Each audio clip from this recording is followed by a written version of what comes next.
Rosalinda, Rosalinda. Hindi mo pwedeng gawin ito. Ginagawa ko na. Dito lang dapat si Alfredo. May sakit siya. Gusto mo lang siyang ilayo para hindi ko na siya makita. Oo, may sakit siya. At pinabayaan na lang siya basta dun sa bahay na yon. Meron na akong pahintulot ni Dr. Riverol para umuwi siya sa amin. Ako na ang magbabantay. Aalagaan ko siya ng maigi para gumaling siya. Tungkol saan naman ito? Personal po kasi siya, pero importante ito sa akin. Ano yon? Sabihin mo na. May nakakasama ako na lalaki ngayon. Beto po ang pangalan niya at boyfriend ko na siya. Inistorbo mo ang pagbabasa ko para lamang dyan? Wala akong pakialam sa drama mo. Ilang taon ka nang nasa pamamahay ko pero hanggang ngayon, hindi mo pa rin maintindihan kung ano ang lugar mo. Huwag mong kalimutan na katulong ka. At wala kang karapatang istorbohin ako dito.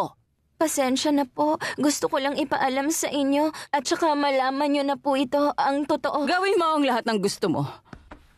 Pero ayokong makita yung boyfriend mo dito sa loob ng pamamahay ko. Binabalaan kita. Kung pupuntahan ka ng boyfriend mo dito sa bahay, sasabihan ko na paalisin siya. Ano pa ang hinihintay mo, Abril?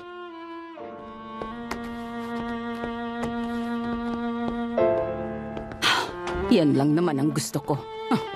Na magkaroon ka ng boyfriend. Sana nga maikasal na agad siya. Para nang sa ganon, hindi ko na siya makita pa. Hindi niya na ako magugulo pa dito sa bahay. Sige nga, lumapit ka rito. Lapit ka sa akin. Mas lapit pa. Buti naman nakikinig siya. Pero mukhang imposible ang gusto mong mangyari. Kamukha niya nga. Sino naman? Yung babae na nakilala ko nung isang taon. Pero hindi katulad niya.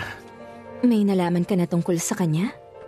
Kinasal siya at iniwan niya na yung dating trabaho niya. Pero may hawig talaga silang dalawa eh. Si Rosalinda. Rosalinda. Sabi ni Senyora Valeria, wala na siyang pag-asa dahil matigas ang ulo niya. Eh bakit ka nandito? Mahal ko si Alfredo. Kilala ko si Alfredo at alam ko na mahal niya ako. Hindi na makapaghintay si Beto. Kailangan ko na daw kausapin si Mama tungkol sa amin. Pinagbawalan ka ba niya makita si Beto? Sabi niya wala siyang pakialam sa akin. Yan ang habilin ng ama ng bata. Kaya kong gumawa ng eskandalo. Maririnig mo ang apelyido mo at sa pinaka-nakakahiya na paraan. Salamat, Fedra. Huwag niyo akong pasalamatan, tita. Hindi ko siya ibabalik sa inyo. Ikaw ang magiging pinaka-importanteng paraan para mapasakin ang papa mo. Rosalinda.